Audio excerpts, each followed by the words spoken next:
because we are glad to welcome the three personal representatives of the chairperson in office for combating racism, xenophobia, discrimination. We are continuing our topics here on tolerance and non-discrimination. I think, of course, that this session is not only aimed but well suited for reviewing the implementation of OSCE commitments related to all issues of tolerance and non-discrimination.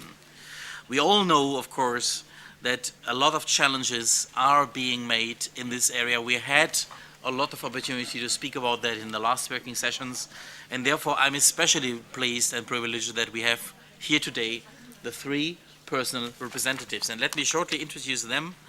Let me begin, of course, with Rabbi Andrew Baker, known, of course, to most of you already since many, many years for his dedicated work. Rabbi Andrew Baker is Director of International Jewish Affairs for the American Jewish Committee. In January 2009, he was appointed the personal representative of the OSCE Chair in Office, so now already in his 5th year here of being personal representative for this very important topic on combating anti-Semitism. He has played an active role in confronting the legacy of the Holocaust, and he is a vice president of the Conference on Jewish Material Claims Against Germany, the Jewish umbrella organization working on restitution issues. Rabbi Baker has served as president of the Washington Board of Rabbis, president of the Interfaith Conference of Washington, and commissioner on the District of Columbia Human Rights Commission. Let me please also welcome very, very heartily here among us Alexei Avtonomov, personal representative of the OSCE Chairperson in Office as well on combating racism, xenophobia, and discrimination. He's a graduate of the International Legal Department, Moscow State University, Moscow State Institute for International Relations, MGIMOR.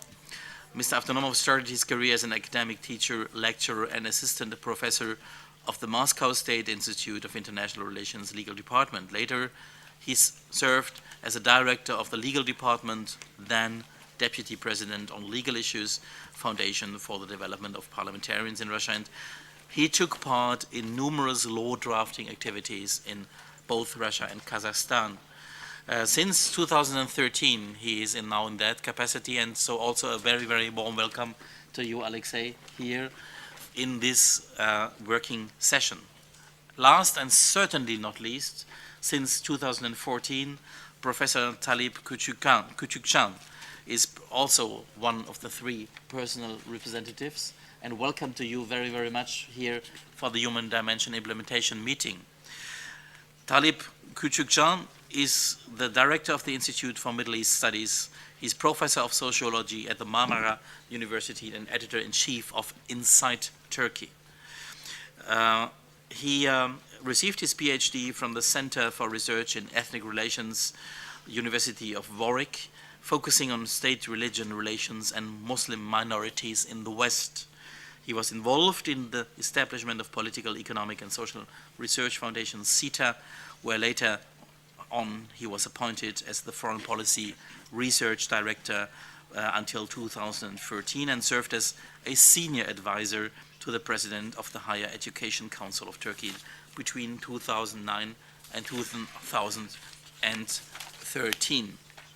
Ladies and gentlemen, I am very happy that, and this is of course something what ODIHR is doing in closest possible cooperation with the chairman in office, both in the past and also in the future, that we have the possibility to work with these three personal representatives. Their common endeavor, their common approach to the issues what we want to speak about here today is crucial, because these issues are at stake in our participating states. ODIHR stands ready to further also increase the support for that, and we looking forward, of course, to address these issues. We stand ready to support also participating states, as is our mandate, to address these deficits and learn more about the specific challenges faced by vulnerable groups and civil society. In cooperation with the Swiss chairmanship, we recently organized an expert conference on the security concerns faced by Muslim communities, just as an example. We also look forward to the 12 and 13 November high-level commemorative event, which will mark the 10th anniversary of the OSCE's Berlin Conference on Anti-Semitism. ODIHR is co-organizing this event with the chairmanship and the Federal Foreign Office of Germany, and we all agree on the importance of the Civil Society Forum, which will form part of this event, more concretely on November 12th, and then the other part, the high-level part, on November 13. Ladies and gentlemen, it is impossible to address today's biases without acknowledging the history of different bias motivations. ODIHR notes the efforts undertaken across the region to commemorate the Holocaust and the Roma and Sinti genocide on a special day. Our updated online publication, Holocaust Memorial Days in the OSCE region, will be launched on 27 January, and I would like to thank those of you who have already sent their submissions and urge all delegations that have not yet done so to submit their responses to ODIHR's questionnaire as soon as possible. The International Holocaust Remembrance Alliance remains, and let me say that before I pass the floor to our moderator, our key partner remains our key partner on this important issue, and we look forward to continuing also our cooperation initiated this year with the government of Moldova in raising awareness about the Holocaust. Ladies and gentlemen, we have 3 experts. We have a fascinating podium, but we also have a perfect moderator, Mike Wine from the European Commission Against Racism and Intolerance, known to many of you. We are glad that you are today with us as our moderator, and without any further ado, I will pass the floor to you, and I wish all of us a productive session. Thank you very much. Thank you very much, Director Lenk. I'd like to call first on Mr. Alexei Avtonomov to speak to his mandate.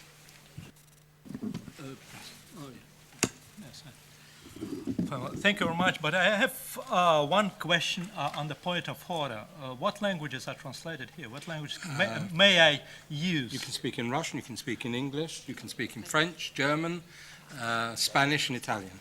So all 6 are translated? Yes. I think it's best to speak one language at a time.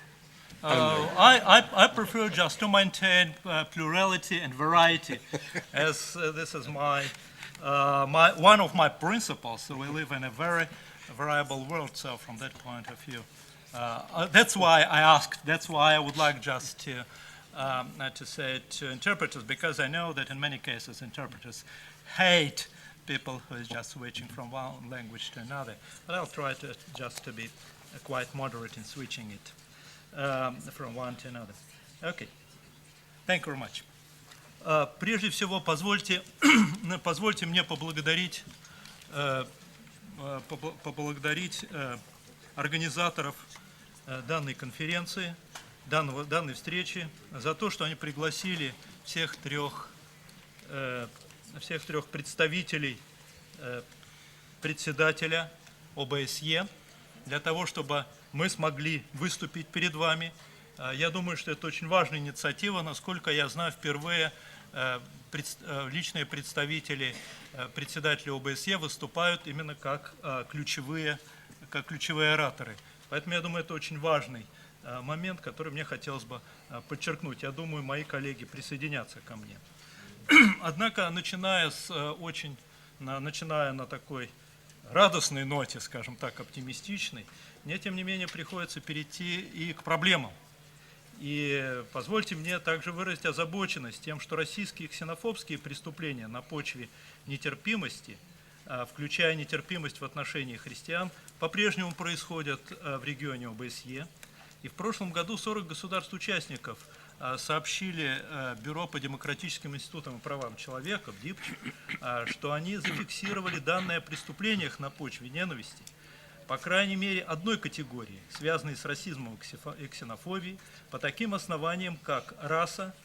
Ну, расу мы ставим в кавычках, потому что на сегодняшний день мы знаем, что многие отрицают наличие расы. Расы, может быть, и нет, но есть расовая дискриминация, поэтому мы отмечаем, что как одно из оснований, так сказать, это раса, цвет кожи, гражданство, этническая принадлежность, национальное происхождение или язык.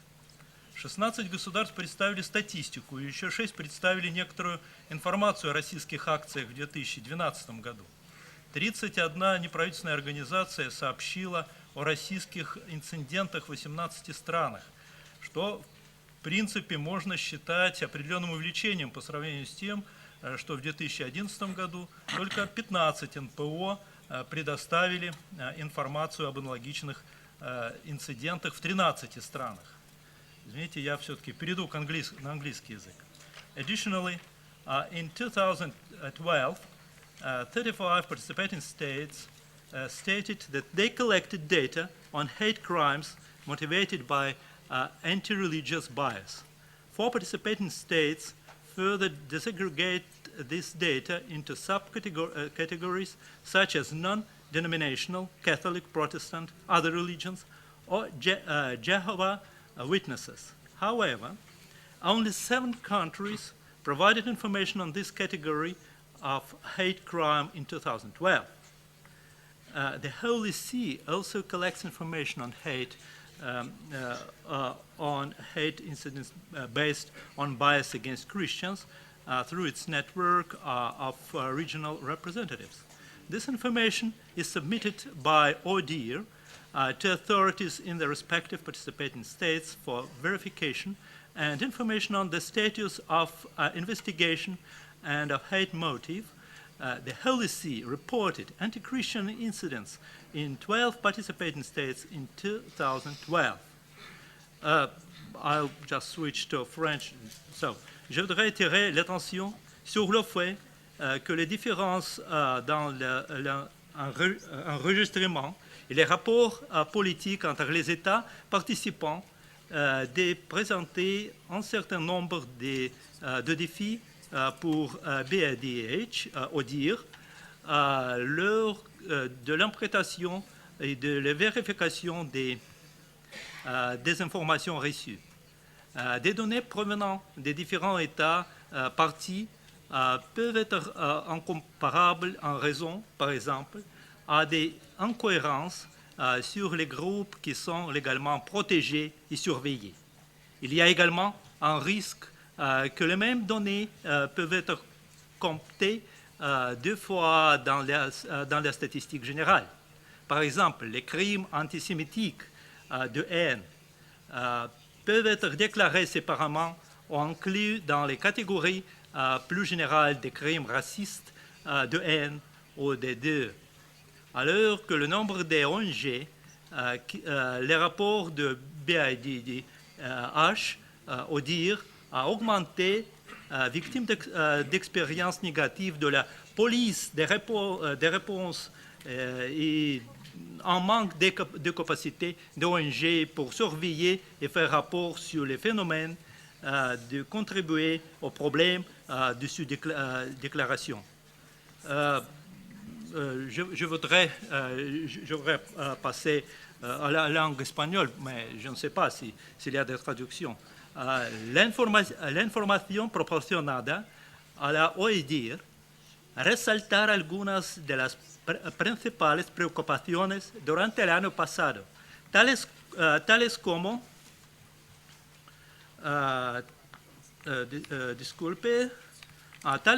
los discursos intolerantes y de odio, en que unas retóricas racistas y xenófobas estigmatizaron a las minorías y los romaníes, los extranjeros, los inmigrantes y las personas de ascendencia africana, por presentándolas como la causa para el país de sus problemas económicos y como una amenaza para la sociedad sigue prevaleciendo en la región de la OSCE. Lo preocupante es que a pesar de ser víctimas de delitos de odio, los incidentes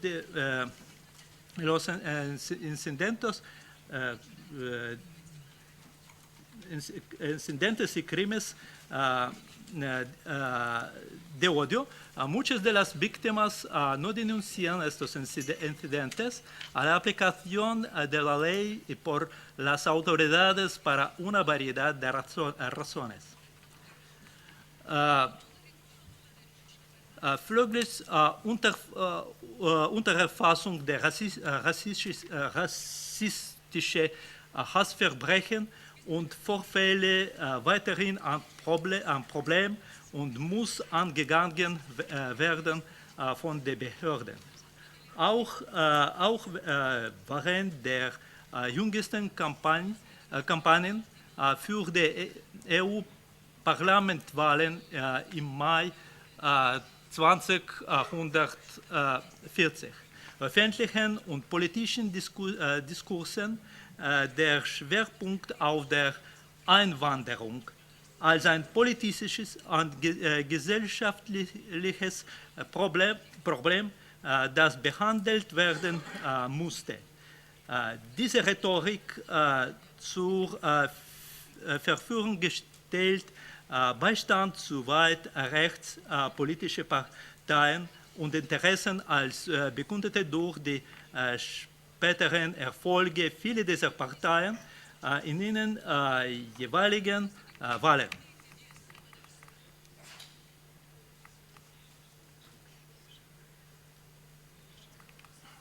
Ricordiamo dell'OSCE, gli Stati partecipanti hanno riconosciuto le difficoltà intrinsèche e le pericoli connessi a insindacabile parola su Internet che si manifestano come odio su Internet.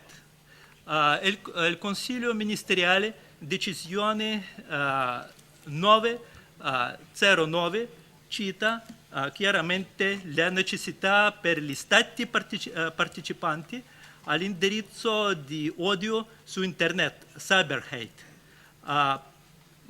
per riconoscendo la doppia sfida per gli Stati partecipanti di assicurare la libertà di espressione, nonché di adempiere il loro dovere obbligo di tempestiva a rinunciare all'odio da parte da pubblici ufficiali e assicurando robusti interventi ogni volta che i commenti espressi su Internet rappresentano una minaccia di mira agli individui e le comunità.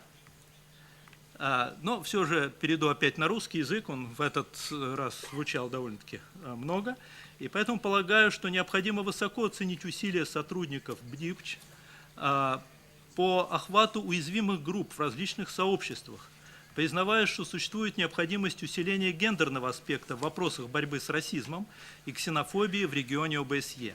В этом плане весьма важным представляется проведение фокус-групп, посвященных борьбе с преступлениями на почве ненависти, и семинара для женщин африканского происхождения в Варшаве во время нынешнего совещания.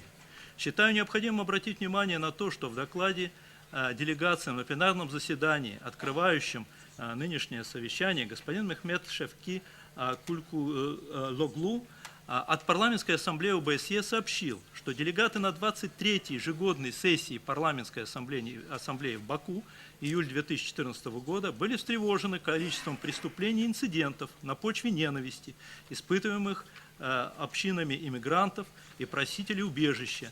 И они упомянули во время специальной сессии рост экстремизма, радикализма и ксенофобии, которые являются вызовами для региона ОБСЕ.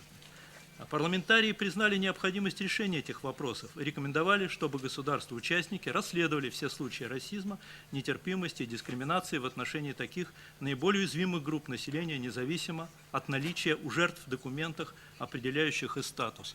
Мне кажется, это самое важное. И вот на этой оптимистической ноте, что все-таки, несмотря на все проблемы, ОБСЕ прилагает большие усилия для того, чтобы решить эти проблемы, я и хотел бы закончить с вашего разрешения. Спасибо, уважаемый господин председатель. Thank you very much.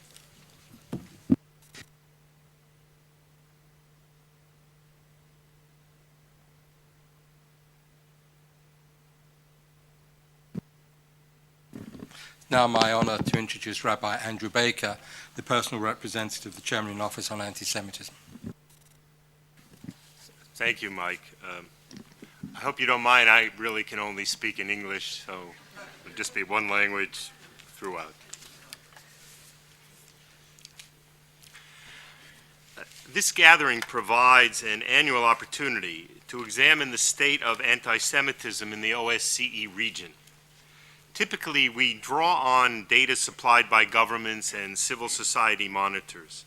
We assess whether conditions have improved or worsened and try to determine if new steps should be taken and what they should be. But few would doubt that today we confront an alarming situation, even without seeking statistical confirmation, although the most current data reported certainly confirms this dire assessment. We witnessed a surge of anti-Semitic incidents this summer in the heart of Europe, coinciding with the conflict between Israel and Hamas. In various countries, anti-Israel demonstrations turned anti-Semitic and even violent. Synagogues and individual Jews became targets of physical attacks. In some cases, police were unable or slow to provide essential protection. When some Jewish organizations organized their own demonstrations, police confined them to closed areas or stopped them altogether. They acted out of concern for their safety, but in the process challenged long-standing principles of freedom of speech and assembly. To their credit, we heard very strong words from European leaders, French Prime Minister Manuel Valls and German Chancellor Angela Merkel being the most prominent among them. They said what we all believe, that a Europe without Jews would be unthinkable. And yet, in saying this, we are really acknowledging that, in fact, it has become something to ponder. The release of Fra's survey a year ago revealed that a disturbingly high number of Jews from several EU countries have contemplated emigration. And then, as if to bring the point home to a more popular audience, we saw Newsweek magazine's cover story in late July titled "Exodus: Why Europe's Jews Are Fleeing Once Again." In November, under the Swiss chairmanship, the OSCE will mark the 10th anniversary of the Berlin Declaration on Anti-Semitism with a high-level gathering in Berlin. While this began as a commemoration, we know now how very present the challenges still remain. The first order of concern must be the protection and physical security of our Jewish communities. This was addressed in last year's high-level expert conference organized by ODIHR and the OSCE chair. While some participating states have stepped forward to do more, there are still serious gaps. This spring, we witnessed the murder of 4 Jews at the Jewish Museum in Brussels. The assailant in this case appears to be an Islamic extremist who had returned from fighting with the jihadists in Syria. These returning foreign fighters, which number several thousand and are mostly European citizens, and they have the ability to travel freely within the EU as a result. Governments are now recognizing the dangers they pose for launching terror attacks on European soil, but Jews and Jewish institutions are high on the target list. And this comes on top of other attacks and increasing incidents of physical and verbal harassment. Yet not all governments recognize the full extent of the threats or are acting accordingly. During an OSCE country visit to Denmark earlier this month, Jewish community leaders reported that anti-Semitic incidents this past summer exceeded the total recorded in all of 2013. The vandalizing of the Jewish school in Copenhagen, with smashed windows and anti-Semitic graffiti, left students and parents nervous. Adding to this is the government's own acknowledgement that there are 100 foreign fighters now back in Denmark. But so far, the community's request for a physical police presence at the school when parents are taking their children to class, or in front of the synagogue on Shabbat morning when 200 or 300 worshipers are present, has been rebuffed. authorities informed us that Denmark has traditionally maintained a relaxed approach to security. They are concerned that Danish citizens would be unnerved by the presence of armed police, so they limit their measures to occasional patrol car drive-bys. Traditional right-wing movements have not diminished. Extremist parties which espouse openly anti-Semitic themes in Hungary and in Greece have made gains in this year's European parliamentary elections. Declining economies and skepticism over European integration continue to feed nationalist and populist parties, for whom anti-Semitism is usually one essential element in a larger racist and xenophobic tapestry. Much attention has rightly focused on France, which is home to the largest Jewish community in Europe. This summer, anti-Israel demonstrators laid siege to one synagogue and its worshippers, and police were initially unable to protect it. Anti-Semitic incidents, which have been steadily increasing, skyrocketed during the Gaza conflict, and Aliyah has risen significantly as a result. French law, which prohibits collecting data based on race, religion, or ethnicity, has made it difficult to prove that most of these anti-Semitic incidents are coming from elements in the country's Arab and Muslim community, although this is the widely held belief, and even Prime Minister Valls signaled as much when he spoke of the special problem of anti-Semitism in the suburbs. We need to acknowledge the sources of the problem, and we need all available data to help us if we are to effectively address the problem of anti-Semitism. Physical security is essential, but it is not a solution. We must find ways to change attitudes and to educate those who will otherwise harbor anti-Semitic and intolerant views. In order to succeed, we should challenge the conventional wisdom and old approaches. Programs that are designed to promote tolerance in general, that are predicated on sensitizing a majority population to the minorities within its midst, may not succeed in addressing the prejudice that exists between and among those minority groups themselves. More and more participating states are engaged in Holocaust education, which should be commended. But the assumption that Holocaust education is itself an antidote to anti-Semitism may not always prove true. In some cases, the universal lessons of the Holocaust, the broad warnings against racism and genocide, and well-intentioned efforts to seek other analogies eclipse the basic message that left unchecked, anti-Semitism can lead to mass murder.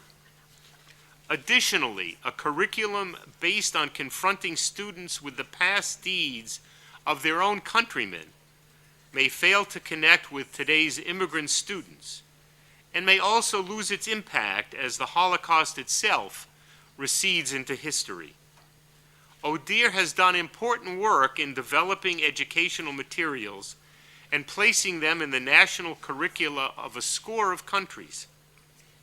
But they too should be reviewed and reassessed to see if they are successful in the current situations. 10 years ago, the EUMC was finalizing the text of its working definition of anti-Semitism, which it released in early 2005.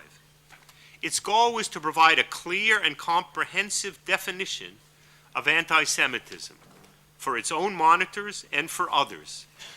It pointed out that anti-Semitism was not only prejudice or discrimination against Jews. It could also manifest itself through the spread of conspiracy theories about Jews or through Holocaust denial. It could be present even when Jews were absent. It also sought to describe anti-Semitism as it related to the State of Israel. Among the examples cited were drawing comparisons of Israeli policies to the Nazis, or of holding Jews collectively responsible for the actions of the State of Israel. A growing number of monitoring organizations, government agencies, and departments within the OSCE region have adopted the definition and demonstrated its usefulness. By now, its values should be evident, and as the OSCE takes note of the commitment of participating states to monitor anti-Semitism, it is worth recommending the working definition as an essential tool for this work. We should also recognize that there are other threats confronting Jewish communities in Europe, even if they are not physical in nature. Campaigns to ban ritual circumcision are gaining impetus, particularly in Western and Northern Europe. This age-old practice, an elemental religious obligation for both Jews and Muslims, is under attack. Those efforts may be initiated by children's rights activists, but the accompanying public discourse has frequently turned anti-Semitic and anti-Muslim, with little regard for principles of religious freedom as well. This is an obvious area for Jewish-Muslim cooperation, and we should do what we can to foster this. The Swiss chairmanship has focused special attention this year on seeking cooperative linkages with ECRI and with the UN High Commissioner for Human Rights, and this topic was well noted in our meetings in Geneva and Strasbourg. Let me suggest that we make it the basis for a joint initiative in the coming months, and thereby make something tangible of this cooperative approach. In closing, I want to draw attention to plans for marking the 10th anniversary of the Berlin Declaration on Anti-Semitism, as you have heard at the opening, under the sponsorship of the Swiss chairmanship in office, the German Ministry for Foreign Affairs, and the director of ODIHR. There will be a day-long civil society forum, followed by a high-level gathering on November 12 and November 13. We look forward to the robust participation of civil society, particularly with the involvement of young leaders, as well as to participating states attending at an appropriate high level, as they did 10 years ago. Thank you. Thank you, Rabbi Baker. It's now my honor to introduce Professor Talib Kukucan, Personal Representative on Combating Intolerance and Discrimination Against Muslims. Professor. Well, thank you very much, Mr. Chairman. I would like to thank you for your invitation to make a statement on the situation of Muslims in the OSCE region and highlight the significant concerns and emerging issues that the participating states should take into consideration. First, I'd like to underline the major concerns of Muslims that impact attitudes, behaviors, and policies towards Islam and Muslim communities across OSCE countries and national governments. As reported by Muslim organizations, research centers, think tanks, and the media, there is a worrying trend to securitize Islam and Muslims. Securitization of Muslims leads to perceiving them as a national security threat that is similar to the post-9/11 era. The tragic events in the Middle East also fuels securitization of Muslims. This trend leads to essentialized ideas and views about Islam and Muslims. There are mainly two main side effects of such fixed ideas. One is on the societal level, that puts Muslims under the spotlight with stigmatization, intolerance, and discrimination that might be called Islamophobia, which is, in fact, becoming an ideology, not only a social and political fact. It is used by many political parties to scapegoat Muslims. On the political level, one sees the emergence of a negative discourse aired by politicians on Muslims as manifested in elections in several countries where the far right scored very high. This is a concerning issue for Muslims. The other aspect of the political level is the introduction of strict laws against the perceived threats that curtails religious liberties. In the name of fighting terrorism, some of the laws are infringing basic human rights. The OSCE participating states should reconsider the consequences of securitization of Islam and Muslims if they seek to integrate them as equal citizens. And these countries also should take start taking measures for the de-securitization process to build a mutual trust. That is the basis of an equal citizenship. One of the major concerns of Muslims is the increasing amount of violence against Muslim individuals and their institutions. Several equality bodies in the OSCE region continuously report incidents against Muslims, with an aggravation in the nature of the cases as some perpetrators move from discrimination to physical violence. It is reported that mosques and community centers have also been targeted by hate groups on several instances. In a large number of incidents, Muslim women are specifically targeted and are often denied access to work, education, or public services. Although intolerant behavior as well as physical violence against Muslims are on the increase, discrimination and hate crimes against Muslims are still massively underreported and underrecorded, except 23 countries since 2013. That is a welcome development, of course. It is obvious that such incidents should be monitored, reported, and recorded more effectively in order to see the pattern and to fight. It is also obvious that Muslims and their institutions need to be protected by security forces. Here, I also would like to underline the fact that Muslim mosques are becoming a target for security forces as well. In several countries, we have heard that the police went into the mosques to search for weapons, etc. I think this is also quite disturbing for the Muslims who are part of that community. State policies towards Muslims seem to influence their sense of belonging and the process of integration. It is reported by researchers and Muslim civil society organizations that for a number of young individuals, marginalization and discriminatory policies fuel the idea that Muslims are not treated on the same basis as their fellow citizens, leaving them in a vulnerable position, and when they don't feel to be part of the community anymore, we see the consequences. In this context, we also see some very negative side effects of the situation in the Middle East, with Muslim minorities being stigmatized and held responsible for a feeling of insecurity in the public opinion that results in anti-terror policies that can infringe on fundamental freedoms.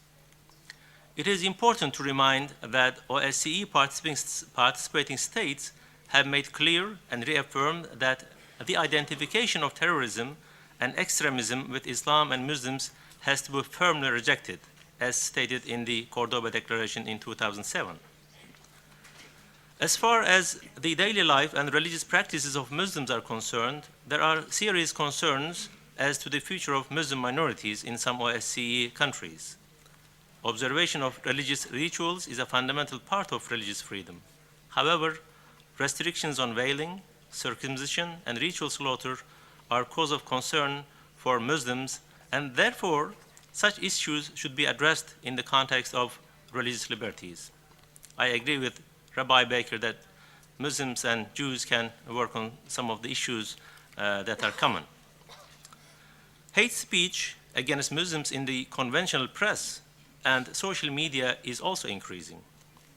Given the widespread use of social media and influence on society and policies, the social media should be monitored and measures should be taken to prevent the hate speech against Muslims and other religions. Of course, one should keep in mind that freedom of press should be respected, but a balanced approach should be, I think, created in order to prevent hate crimes or hate speeches on the social media. It should be also noted that governments and equality bodies in some participating states are acknowledging the reality of the phenomenon of discrimination and intolerance and taking serious measures to tackle intolerance against Muslims or manifestations of racism and discrimination against Muslims. And Muslims do find those developments as welcoming as well. It is an important progress, yet one needs to, I think, reaffirm that participating states should be reminded to tackle discrimination and intolerance against Muslims by strongly expressing political will at the national and international levels. participating states should also support projects focusing on developing and improving the monitoring of hate crimes and discrimination against Muslims. Especially Muslim civil society organizations should be empowered to do so. One last comment I would like to share with you is the position of Islam in several states. In some states, Islam is not recognized as a religion, and recognition of Islam as a religion is a welcome beginning for Muslims because it is a fundamental ground for equal treatment. Therefore, Islam should be recognized as an official religion in all participating states and should be given a legitimate position in the public space. Thank you. Thank you very much, Professor Tukichan. We have had an overwhelming response from delegates to speak. So we are having to limit the speaking time of everybody to 1 minute, and I will press the buzzer after 1 minute. Can I therefore ask that you keep your comments as brief as possible and to the point? Comment by all means on something that has been said before, and criticism is welcome, but it must be constructive. And at some point I will ask that you start to focus on some conclusions, some sort of practical outcomes that can be sent forward from this HDIM to the Permanent Council. The first speaker on the list is Ireland? Atheist Ireland, to be followed by the United States. Thank you. The floor is yours. Thank you. The OSCE guidelines for reviewing laws about freedom of religion and belief stress the "or belief" part of that phrase. That's the part that protects us as atheists. In July, the United Nations Human Rights Committee told Ireland to stop breaching the human rights of atheists. Our rights are being breached in education, employment, healthcare, politics and law. We don't have freedom of conscience, equality before the law or freedom from discrimination. The UN committee chairperson said that a common factor in this discrimination is the institutional belief system that has predominated in Ireland, by which he meant the Roman Catholic Church. I was pleased to hear the Holy See refer earlier to the intrinsic value of every person. That's certainly an advance from a few years ago when Cardinal Cormac Murphy O'Connor told the BBC that atheists are not fully human. Can I end by asking you for a measurable outcome? The OSCE has already hosted events to quantify and to combat specifically discrimination against Muslims, Jews, Christians and members of other religions. Please host a similar event to specifically quantify and combat discrimination against atheists. Thank you very much. Thank you very much. The next speaker is from the USA, to be followed by Giuseppe Dossetti, Observatory for Religious Tolerance and Freedom. This year marks the 50th anniversary of the U.S. Civil Rights Act, yet we all realize legislation alone cannot undo centuries of racial injustice. The United States strongly supports the work of ODIHR, its tolerance unit, and the 3 tolerance representatives. In light of Golden Dawn's rhetoric and the alarming number of attacks in Greece against migrants, we applaud plans by Greece and ODIHR to hold training on combating hate crimes. The spike in attacks this summer targeting Jews and Jewish institutions underscores the importance of the November commemoration of the 2004 Berlin Conference on Anti-Semitism.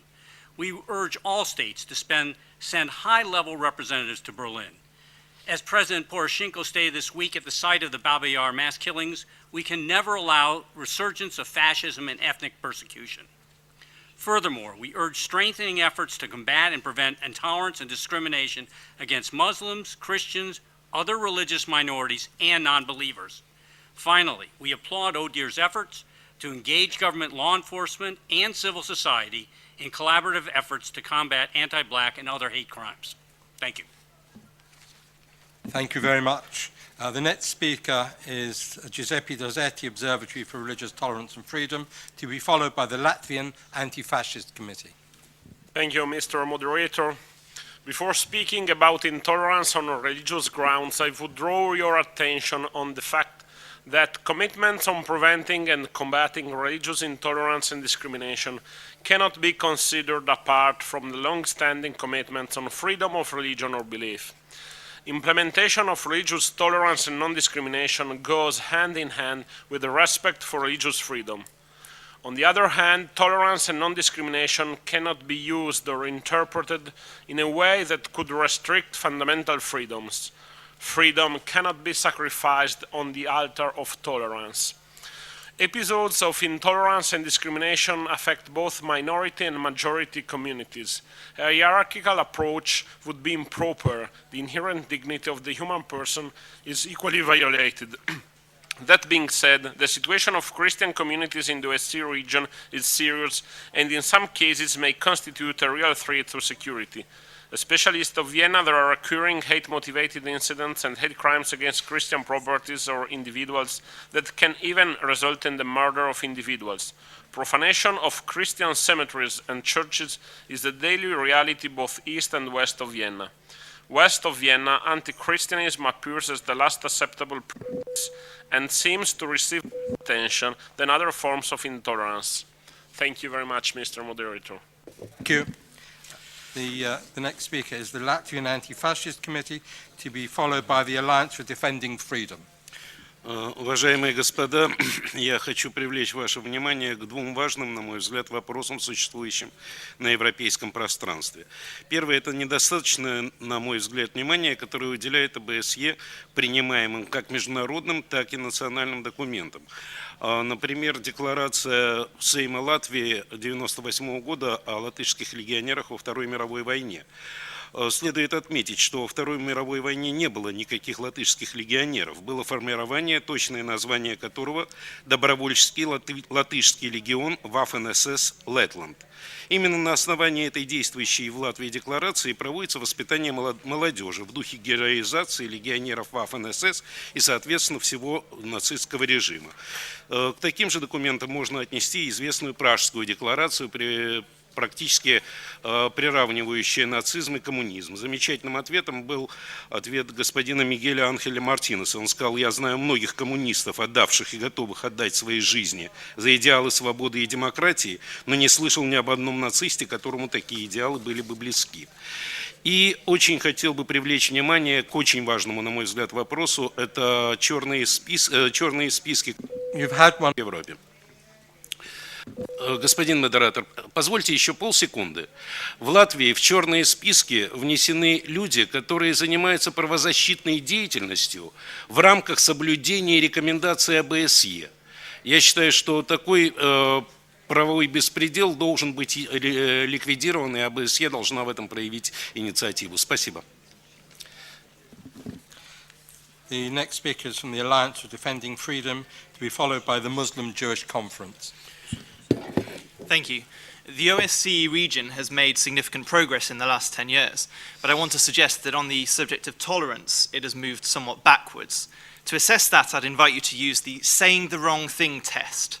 10 years ago, you might be at pains to find an expression of opinion that it was politically incorrect or wrong to share.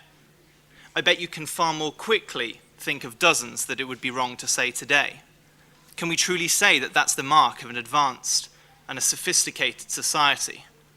As one commentator put it, yesterday's victims are today's victors, but they've learned no lesson from their plight. They promote a one-sided tolerance. They act as if their rights now include the right to have no one disagree with them. Continuing down this path paints a bleak picture. The work that faith groups have carried on for centuries will disappear. And if that sounds like hyperbole, the evidence is already there. 12 Catholic adoption agencies in the UK forced to close in the name of anti-discrimination. Tolerance is a two-way street, and in order that my generation inherit a world in which people are free to hold a belief, free to share that belief, but also free to live them out, Alliance Defending Freedom urges participating states to recognise the reneging utopia that neutrality is, and instead facilitate robust and truly inclusive debate on the issues of our time. Thank you. Thank you. The next speaker is from the Muslim Jewish Conference, to be followed from the speaker from the International Raelian Movement. Ladies and gentlemen, At this time in history, the next generation of Muslims and Jews do not have any productive interaction with each other. Their opinions about each other are mainly driven by stereotypes, misconceptions, resulting in a widespread misunderstanding and more than often hatred. The Muslim-Jewish Conference is the only internationally operating, grassroots-based and student-driven NGO that brings together Muslims from Iraq, Iran, Saudi Arabia, Afghanistan, Pakistan, Lebanon, or Libya with Jews from South Africa, Brazil, the US, Europe, or other places of the world. 140 young leaders and opinion shapers from around the world, including many OECD member states, altogether from 38 countries, were represented at the 5th Annual Muslim-Jewish Conference. Together we chanted Jewish and Muslim morning prayers at the former Mauthausen concentration camp, and we conceptualized over 15 new projects that we're eager to implement throughout 2015. The volunteer-based Muslim-Jewish Conference achieves what many still consider impossible, a worldwide movement of young Muslims and Jews working together on joint ventures in order to address the most pressing issues of our time. All this is possible because we talk, not about each other, but to each other. The work of them completely aligned with the goals and approaches of combating faith-based crimes lined out by the OSCE, and we need support in order to keep this initiative alive. We are proud of our work, but there is so much more to be done. Previous conferences were held